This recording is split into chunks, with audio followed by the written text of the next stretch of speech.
Hello friend, welcome to my YouTube channel success science PYQ. तो आज की इस लेक्चर में हम लोग प्रैक्टिस सेट 10 को देखने वाले हैं। इससे पहले मैंने सारे वीडियो को अपलोड कर दिया है। डिस्क्रिप्शन बॉक्स में प्लेलिस्ट मिल जाएगा आरआरबी ग्रुप डी के नाम से। वहां पे जाके आप लोग क्लिक करके प्रैक्टिस सेट 1 से देखना स्टार्ट करेंगे। जो बच्चे नए आए हैं उनसे मेरा निवेदन होगा कि अगर आप वाकई में ग्रुप डी की तैयारी कर रहे हैं तो यहाँ से मैं जितना पिछले साल का क्वेश्चंस पूछा हुआ है 2018 से लेके 2025 तक सारा क्वेश्चंस मैं यहाँ पे आप लोग को कराऊंगा। ठीक है, 2026 में जो ग्रुप डी का एग्जाम होने वाला है, ठीक ना। तो ये मेरा अभी बायोलॉजी का सीरीज चल रहा है, प्रैक्टिस सेट नंबर 10। ठीक है, चलिए आज की इस वीडियो को हम लोग स्टार्ट करते हैं। सक्सेस साइंस के इस लेक्चर में आप सभी का स्वागत है। तो एकदम ध्यान से समझना है। पहला क्वेश्चन है, वायुतक कोशिकाएं यानी जिसको इंग्लिश में एरेनकाइमा सेल्स बोला जाता है पाई जाती है। तो सबसे पहले हम लोग जानेंगे वायुतक कोशिकाएं यानी एरेनकाइमा सेल होता क्या है। ठीक है, तो देखो एरेनकाइमा जो सेल होता है, ध्यान से समझना। वायुतक जिसको हिंदी में बोला जाता है, वायुतक एरेनकाइमा मृदुतक यानी जिसको इंग्लिश में पैरेनकाइमा का वह प्रकार है जिसमें कोशिकाओं के बीच हवा से भरी बड़ी गुहिकाएं यानी एयर कैविटीज होती है जो जलीय पौधों को तैरने के लिए उत्प्लवन बल प्रदान करती है। ध्यान से समझना, जो वायुतक मेनली होता क्या है, ये जो होता है पैरेनकाइमा का एक प्रकार है। पैरेनकाइमा को इंग्लिश में मृदुतक बोलते हैं। जब हम लोग टिश्यू चैप्टर पढ़ेंगे, उत्तक चैप्टर पढ़ेंगे, उसमें हम लोग अच्छे से जानेंगे पैरेनकाइमा, कोलेनकाइमा, स्क्लेरेनकाइमा, 3 प्रकार की कोशिका होती है। ये सब क्या क्या होता है मैं अच्छे से बताऊंगा वहां पे। आगे है जिसमें कोशिकाओं के बीच हवा से भरी बड़ी गुहिकाएं यानी एयर कैविटीज होती हैं जो जलीय पौधों को तैरने के लिए उत्प्लावन बल प्रदान करती है। मतलब कुल मिलाजुला के जो वायुतक होती है वो जलीय पौधों को तैरने में मदद करती है। ठीक है, तो इस बेसिस पे हम लोग देखते हैं ऑप्शंस। ऑप्शंस ए है मेरा यहाँ पे मटर। वायुतक कोशिकाएं पाई जाती हैं, किसमें पाई जाती है? मटर में पाई जाती हैं। नहीं, ये गलत हो जाएगा, मटर में नहीं पाया जाएगा। दूसरा है जलकुंभी, इसको देखते हैं। आगे है नीम, क्या ये नीम में पाया जाएगा? तो नहीं। अगला है नागफनी, तो ये भी नहीं हो जाएगा। तो अवायु तक कोशिकाएं जो होती है वो जलकुंभी में पाई जाती है। जलकुंभी मतलब जल से रिलेटेड है, और वायु तक जो होती है ये तैरने में मदद करती है। अभी जस्ट मैंने देखा। ठीक है, तो आपका ऑप्शन बी करेक्ट हो जाएगा। वायुतक कोशिकाएं में पाई जाती है, तो वायुतक कोशिकाएं जल कुंभी में पाई जाती है। ऑप्शन बी यहाँ पे आपका करेक्ट आंसर हो जाएगा। ठीक है, RRB group D 24/8/2022 shift second में क्वेश्चन पूछा हुआ है। ठीक है, इसको स्क्रीनशॉट लेना चाहे तो ले लेंगे। और एआई का जमाना है, आप किसी भी टॉपिक को जाके आप सर्च करोगे तो आपको गूगल बहुत अच्छा से उसका डिस्क्रिप्शन दे देगा। ठीक है, वहां पे जाके आप वहां से भी देख सकते हैं। चलो तो नेक्स्ट क्वेश्चन देखते हैं हम लोग, क्वेश्चन नंबर 2। ध्यान से समझना एकदम। पादप कोशिकाओं की भित्तियां से बनी होती हैं। पादप कोशिकाओं की कोशिका भित्ति किससे बनी होती है? ऑप्शन ए है साइटोशॉल, ऑप्शन बी कोशिका द्रव्य, option C cellulose, option D glucose. तो जो बच्चा कल का प्रैक्टिस सेट देखा होगा वो ये आंसर लगा देगा। ठीक है, जो कल का प्रैक्टिस सेट देखा होगा वो इस क्वेश्चन का अब तक आंसर दे दिया होगा कि जो पादप कोशिका की जो कोशिका भित्ति होती है तो वो किससे बनी होती है। तो एकदम सही जवाब आप जो सोच रहे हैं ऑप्शन सी करेक्ट हो जाएगा, सेलुलोज से बनी होती है। पादप कोशिका की कोशिका भित्ति किससे बनी होती है? सेलुलोज की बनी होती है। वहीं पर कल मैंने बात किया था कवक। कवक की कोशिका भित्ति किससे बनी होती है? तो काइटिन की बनी होती है। इसको ध्यान रखना, मैंने सारा ये चीज बताया हुआ है कल के लेक्चर में। इसीलिए मैं बार बार बोल रहा हूं कि अगर आप नए सीरीज से जुड़े हैं तो आपसे मेरा निवेदन होगा कि आप जाके प्रैक्टिस सेट 1 से देखना स्टार्ट करेंगे। इस वीडियो को देखने के बाद डिस्क्रिप्शन बॉक्स में आपको प्लेलिस्ट का लिंक मिल जाएगा आरआरबी ग्रुप डी के नाम से। आरआरबी ग्रुप डी के नाम से आपको प्लेलिस्ट मिल जाएगा, आप जाके वहां से वॉच करना प्रैक्टिस सेट 1 से। ठीक है, तो कवक की जो कोशिका भित्ति होती है काइटिन की बनी होती है। वहीं अगर जीवाणु की कोशिका भित्ति बोले, जीवाणु की कोशिका भित्ति किससे बनी होती है? तो पेप्टिडोग्लाइकन, पेप्टिडोग्लाइकन से बनी होती है। ठीक है, पेप्टिडोग्लाइकन से बनी होती है, ये चीज याद रखना है। ठीक है, पादप की कोशिका भित्ति सेलुलोज से बनी होती है, कवक की कोशिका भित्ति काइटिन से बनी होती है, वहीं जीवाणु की कोशिका भित्ति पेप्टिडोग्लाइकन की बनी होती है। इस चीज को ध्यान रखना है, ठीक है। चलो आगे देखते हैं हम लोग। थोड़ा सा हम लोग यहाँ पे आपका ग्लूकोज के बारे में अच्छा से देख लेते हैं। आपके ऑप्शंस डी में ग्लूकोज है और ग्लूकोज से काफी अच्छा खासा प्रश्न रेलवे में पूछा जाता है। तो हम लोग देख लेते हैं ग्लूकोज के बारे में। तो ध्यान से समझना, एकदम एकदम बेसिक स्तर है, 10th लेवल का ही मैं यहाँ पे लेके आया हूँ। देखो ग्लूकोज का रासायनिक सूत्र सबको पता होगा C6H12O6, जिसमें 6 कार्बन होता है, 12 हाइड्रोजन और ऑक्सीजन के 6 होते हैं। ग्लूकोज का रासायनिक सूत्र C6H12O6 होता है। यह एक मोनोसैकेराइड कार्बोहाइड्रेट है। ग्लूकोज कैसा सैकेराइड है? तो मोनोसैकेराइड कार्बोहाइड्रेट है, इसको याद रखना है। उसके बाद मानव शरीर की रक्त शर्करा यानी ब्लड शुगर किसे कहा जाता है? तो यहाँ पे ग्लूकोज को कहा जाएगा। मानव शरीर का जो रक्त शर्करा यानी ब्लड शुगर किसे कहा जाता है? तो यहाँ पे ग्लूकोज को ब्लड शुगर कहा जाता है, ध्यान रखना है इस चीज को। अगला है कोशिकीय ईंधन यानी सेलुलर फ्यूल किसे माना जाता है? तो ये भी ग्लूकोज को माना जाता है, क्योंकि कोशिकाएं ऊर्जा के लिए सबसे पहले इसी का उपयोग करती हैं। जो कोशिका है वो ऊर्जा के लिए सबसे पहले किसका उपयोग करती हैं? तो ग्लूकोज का ही उपयोग करती हैं। आप कोई भी खाना खाते होगे ना, तो सबसे पहले जाके आपके बॉडी में ग्लूकोज के फॉर्म में ही वो टूटता है और ग्लूकोज से पायरूवेट बनता है, जो कि सारा काम माइटोकॉन्ड्रिया में होता है, ठीक है। टोटल 38 एटीपी ऊर्जा बनता है, लेकिन यूज होता है 36 का। हालांकि मैं आगे बताऊंगा इस चीज को ग्लूकोज के बारे में, जब इसका ग्लूकोज का जब थ्योरी बेसिस क्लासेस करेंगे हम लोग। जब देखो अभी मेरा सेल टॉपिक आज टोटली खत्म हो जाएगा, तो मैं क्या करूंगा कि सेल का एक टोटल थ्योरी लाऊंगा, ठीक है। थ्योरी कहने का मतलब जैसे एक बुक होता है ना, तो उसमें कहानी जैसा होता है ना, तो अभी तो फिलहाल ऑब्जेक्टिव चल रहा है, लेकिन उस समय फिर कहानी के जैसे लाऊंगा, बस 1-2 दिन में लाऊंगा सेल चैप्टर का। वहां पे तुमको सारा एकदम एकदम निचोड़ सब चीज का दे देंगे, क्या होता है, कैसे होता है, और उससे बाहर शायद ही आपका क्वेश्चन जाए, ठीक है। ग्रुप डी में टोटल आपको भी पता है कि ग्रुप डी होता है वो 10th बेसिस पे होता है। तो अगर हम क्यों ना हम अगर एनसीईआरटी को ही कवर करके अगर सब चीज कर लें, क्योंकि एनसीईआरटी से बाहर तो क्वेश्चन नहीं आने वाला है, एकदम कंफर्म है ये। तो मेरी कोशिश रहेगी आप सभी को बहुत अच्छा से कंटेंट देने की, तो उसके लिए आप विश्वास रखिए। उसके बाद देखो तो यहाँ पे हम लोग कहाँ थे? ग्लूकोज। हाँ, तो कोई भी आप खाना खाते हैं तो सबसे पहले जाके अंदर ग्लूकोज के रूप में ही टूटता है, यानी C6H12O6 के रूप में वो टूटता है, ध्यान रखना। उसके बाद अगला पॉइंट है एथलीटो। एथलीट मतलब जो धावक होते हैं, जो दौड़ने वाले होते हैं। एथलीटों या खिलाड़ियों को तुरंत ऊर्जा यानी इंस्टेंट एनर्जी के लिए क्या दिया जाता है? तो इसका आंसर हो जाएगा ग्लूकोज, ठीक है। जो एथलीट या खिलाड़ी होते हैं उनको तुरंत ऊर्जा के लिए, जैसे जो क्रिकेटर होते हैं उनको आप देखे होंगे कभी कि वो आते हैं तो एक ड्रिंक लेते हैं, और ये ड्रिंक आम ड्रिंक नहीं होता है, वो कैसा ड्रिंक होता है?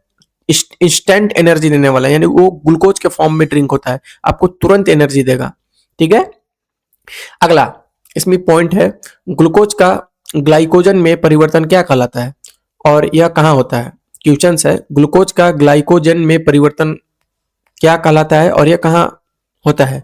तो ध्यान रखना है, यह जो प्रक्रिया है ग्लाइकोजेनेसिस कहलाती है, और यह यकृत यानी लीवर तथा मांसपेशियों में होती है, ध्यान रखना है। उसके बाद अगला टॉपिक, मानव शरीर में अतिरिक्त ग्लूकोज किस रूप में संचित यानी स्टोर रहता है? क्या बोल रहा है? मानव शरीर में जो अतिरिक्त ग्लूकोज है वो किस रूप में संचित रहता है? तो ग्लाइकोजन के रूप में संचित रहता है। ये क्वेश्चन पूछा हुआ है। क्वेश्चन था कि मानव शरीर में अतिरिक्त ग्लूकोज किस रूप में संचित होता है। ऑप्शंस में आपके ग्लाइकोजन मिल जाएगा, यही आपका सही आंसर हो जाएगा। तो जो मानव शरीर में अतिरिक्त ग्लूकोज है वो ग्लाइकोजन के रूप में स्टोर रहता है, ध्यान रखेंगे इसको। अगला टॉपिक, रक्त में ग्लूकोज के स्तर को कौन सा हार्मोन नियंत्रित करता है? तो इसका जो सही आंसर होगा इंसुलिन। रक्त में ग्लूकोज के स्तर को इंसुलिन हार्मोन नियंत्रित करता है, ठीक है। चलिए, तो ग्लूकोज में हम लोग अगला टॉपिक देख लेते हैं।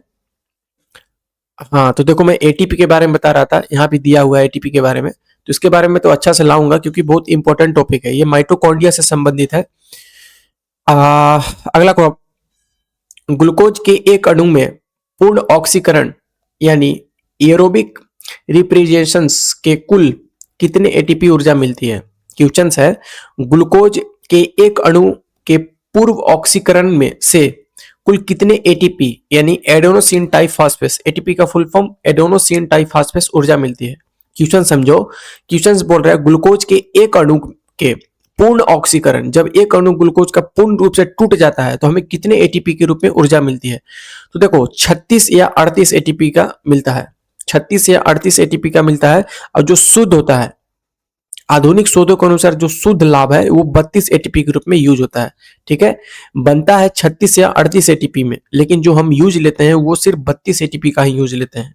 ठीक है, हालांकि अभी बस इतना ही समझो, मैं बार बार बोल रहा हूँ कि एक टॉपिक काफी इंपॉर्टेंट है, माइटोकॉन्ड्रिया से संबंधित है, इसके बारे में अच्छा से वीडियो लाऊंगा थ्योरी क्लासेस में। ठीक है, नेक्स्ट टॉपिक हमारा श्वसन के पहले चरण में ग्लूकोज का पायरुविक अम्ल में टूटना क्या कहलाता है? तो ग्लाइकोलाइसिस कहलाता है। यह कोशिका द्रव्य में होता है। कहाँ होता है ये? तो कोशिका द्रव्य में होता है। उसके बाद अगला है, अंगूर में मुख्य रूप से कौन सी शर्करा पाई जाती है? इंपॉर्टेंट क्वेश्चन है। अंगूर में मुख्य रूप से कौन सी शर्करा पाई जाती है? तो ग्लूकोज, इसलिए इसे ग्रेप शुगर भी कहते हैं। ठीक है, चलिए तो नेक्स्ट क्वेश्चन हमारा देख लेते हैं। अच्छा, इसको स्क्रीनशॉट ले लो तुम लोग।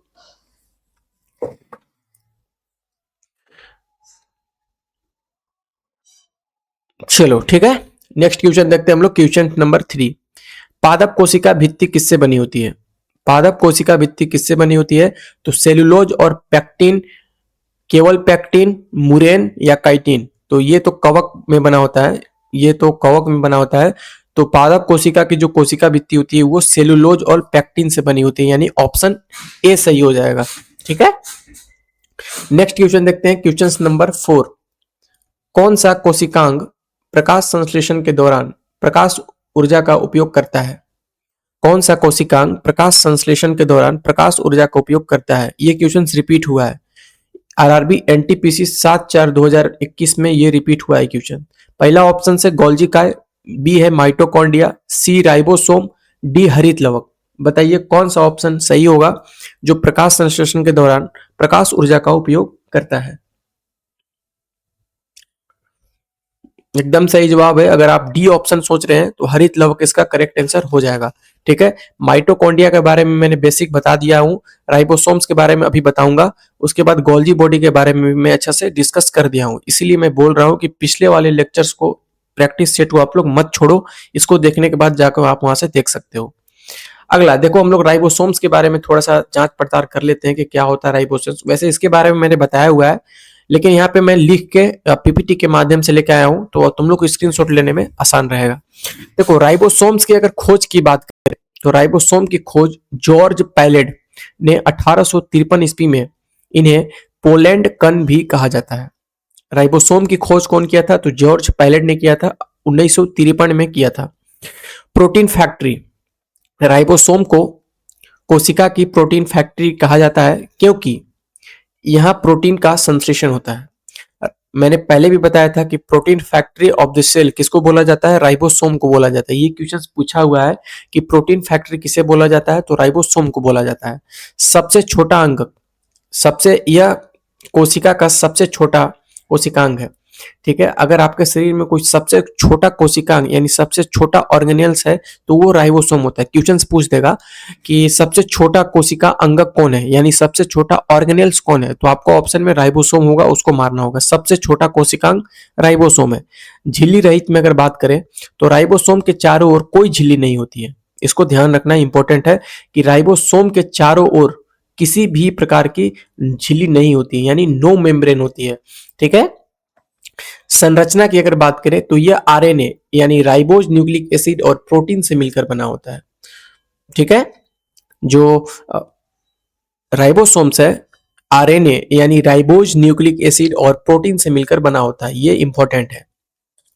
अगला, अगर इसका टाइप्स की बात करें, राइबोसोम कितने प्रकार के होते हैं? तो ये दो प्रकार के, एक 70S में होता है और एक 80S में होता है। 70S प्रोकैरियोटिक में होता है, 80S यूकैरियोटिक में होता है। प्रोकैरियोटिक और यूकैरियोटिक मैंने बता दिया है। 70S की बात करें तो प्रोकैरियोटिक कोशिकाओं माइटोकॉन्ड्रिया और क्लोरोप्लास्ट में पाया जाता है। क्या बोल रहा है? 70S प्रोकैरियोटिक कोशिकाओं माइटोकॉन्ड्रिया और क्लोरोप्लास्ट में पाया जाता है। वहीं 80S की बात करें तो यूकैरियोटिक कोशिकाओं में पाया जाता है। ठीक है, यहाँ एस का अर्थ क्या है? एस का अर्थ कभी कभी पूछ देगा कि जो 70S और 80S है, तो एस का अर्थ है आपका स्वेटबर्ग यूनिट। क्या है? स्वेटबर्ग यूनिट एस का मतलब यहाँ पे आपका हो जाएगा। ठीक है। इसके जुड़ाव की अगर बात किया जाए तो जुड़ाव यूकैरियोटिक कोशिका में ये अक्सर अंतःप्रेदवी जालिका की सतह पर चिपके रहते हैं। ठीक है।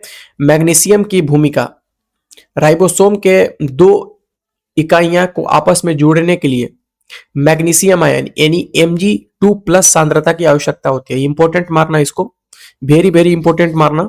मैग्नीशियम की भूमिका जो होती है, राइबोसोम की दो उप इकाइयां, ठीक है, आपस में जुड़ने के लिए मैग्नीशियम आयन यानी Mg2+ सांद्रता की आवश्यकता होती है। पूछा हुआ क्वेश्चन सही है। ठीक है, दो जुड़ने के लिए जो होता है ये मैग्नीशियम आयन यानी Mg2+ का उपयोग करते हैं। ठीक है। नेक्स्ट क्वेश्चन, क्वेश्चन नंबर 5 देख लेते हैं। निम्नलिखित में से क्या केवल पादप कोशिकाओं में पाया जाता है? ऑप्शन ए गोल्जी काय, option B mitochondria, option C लवक, ऑप्शन डी केंद्रक। ऑप्शन आप लोग को बताना है। HWE काफी सिंपल क्वेश्चन है, आरआरबी एनटीपीसी भी पूछा हुआ है आपसे। निम्नलिखित में से क्या केवल पादप कोशिकाओं में ही पाया जाएगा? ठीक है, बताना है इसको कमेंट में। अगला,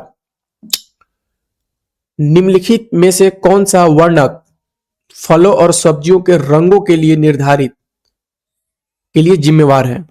निम्नलिखित में से कौन सा वर्णक फलों और सब्जियों के रंगों के निर्धारण के लिए जिम्मेवार है?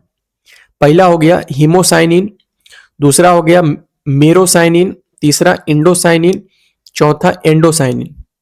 बताइए कौन सा ऑप्शन करेक्ट होगा? क्वेश्चंस ध्यान से पढ़ो और उसके बाद बताओ कि कौन सा ऑप्शन करेक्ट होगा। फलों और सब्जियों के रंगों का कौन निर्धारण करता है? तो ऑप्शन डी हो जाएगा। एंथोसाइनिन जो होता है वो फलों और सब्जियों के रंग के निर्धारण के लिए जिम्मेवार होता है। जैसे बैंगन का रंग पर्पल होगा, अंगूर का रंग ग्रीन या ब्लैक होगा, मैंगो का रंग ग्रीन होगा, तो ये सब कौन निर्धारण करेगा? तो एंथोसाइनिन करेगा, यानी option D. Next question, question number 7। पौधों में पाया जाने वाला नीला, बैंगनी या लाल फ्लेवोनाइड वर्णक किसकी उपस्थिति के कारण होता है? पौधों में पाया जाने वाला जो कलर होता है नीला, बैंगनी या लाल फ्लेवोनाइड वर्णक किसकी उपस्थिति के कारण होता है? Option A carotene, option B anthocyanin, option C xanthophyll, option D chlorophyll. जो बच्चा अभी अगर ध्यान से सुन रहा होगा तो वो क्वेश्चन का आंसर दे देगा। मैंने अभी इसके पीछे बताया था, anthocyanin. Option B correct answer हो जाएगा। आरआरबी एनटीपीसी स्टेज फर्स्ट में 2016 में ये क्वेश्चन पूछा था और ये क्वेश्चन आपसे 2021 में पूछा हुआ है। इससे पता चलता है कि रेलवे बहुत सारा क्वेश्चन रिपीट करता है। सेम वही क्वेश्चन है, बस लैंग्वेज चेंज कर दिया। 6 और 7 सेम वही है। 8 नंबर देख लेते हैं। निम्नलिखित में से कौन सा कोशिका अंगक यानी ऑर्गेनेल्स पादप कोशिका में पाया जाता है किंतु पशु कोशिका में नहीं पाया जाता है? कुल मिलाजुला के बोल रहा है जो जंतु कोशिका में ही सिर्फ पाया जाता है, नहीं, जो सिर्फ पादप कोशिकाओं में पाया जाएगा, यानी जो पेड़ पौधों में पाया जाएगा और जो जंतु कोशिकाओं में नहीं पाया जाएगा। तो यहाँ पे एकदम सिंपल ऑप्शन है, ऑप्शन ए सही हो जाएगा, क्लोरोप्लास्ट। क्लोरोप्लास्ट सिर्फ और सिर्फ पादप कोशिकाओं में ही पाया जाता है, इस चीज का ध्यान रखना है। क्लोरोप्लास्ट सिर्फ पादप कोशिकाओं में पाया जाता है, बाकी एंडोप्लाज्म रेटिकुलम आपका जंतु कोशिका में पाया जाएगा, माइटोकॉन्ड्रिया भी जंतु कोशिका में पाया जाएगा, राइबोसोम भी आपका जंतु कोशिका में पाया जाएगा। ध्यान रखना है इसको। Next question, question number 9। निम्नलिखित में से कौन सा घटक पत्तियों को हरा रंग प्रदान करता है? निम्नलिखित में से कौन सा घटक पत्तियों को हरा रंग प्रदान करता है? ऑप्शन ए पानी, option B nitrogen, option C chlorophyll, option D urea. तो ये बचपन से पढ़ते आ रहे होंगे, क्लोरोफिल। ऑप्शन सी यहाँ पे करेक्ट आंसर हो जाएगा। और आज का हमारा लास्ट क्वेश्चन देखते हैं। उस वर्णक का नाम बताइए जिसकी वजह से पौधों का रंग हरा होता है। यह भी क्वेश्चन रिपीट किया हुआ है बेटा, तो ये ऑप्शन बी हो जाएगा, क्लोरोफिल। देखो ये एनटीपीसी 2021 में रिपीट किया हुआ है और ये आपका ग्रुप डी में रिपीट किया हुआ है। सेम वही क्वेश्चन है, बस दोनों का पूछने का तरीका अलग अलग कर दिया है। तो फाइनली आज मेरा सेल चैप्टर का सभी ऑब्जेक्टिव क्वेश्चन समाप्त होता है। कुछ कुछ बच गया है, जो फिगर वाला होता है वो बच गया है, उसको मैं लाऊंगा अच्छा से एकदम। ठीक है, अब इसका थ्योरी का क्लासेस भी हम लोग करेंगे, उसके बाद हम लोग टिश्यू का में एंट्री मारेंगे। ठीक है, तो आज के लिए इतना ही। अगर आप लोग को वीडियो थोड़ा सा भी पसंद आ रहा होगा तो प्लीज सपोर्ट एंड सब्सक्राइब करना। पीपीटी बनाने में और रिकॉर्ड करने में बेटा बहुत मेहनत, इसके पीछे बहुत मेहनत लगती है, तो आपका एक सब्सक्राइबर हमारे लिए बहुत बड़ी मोटिवेशन का काम करेगी। तो प्लीज सपोर्ट एंड सब्सक्राइब करना और दोस्त के साथ शेयर करना नहीं भूलना। धन्यवाद।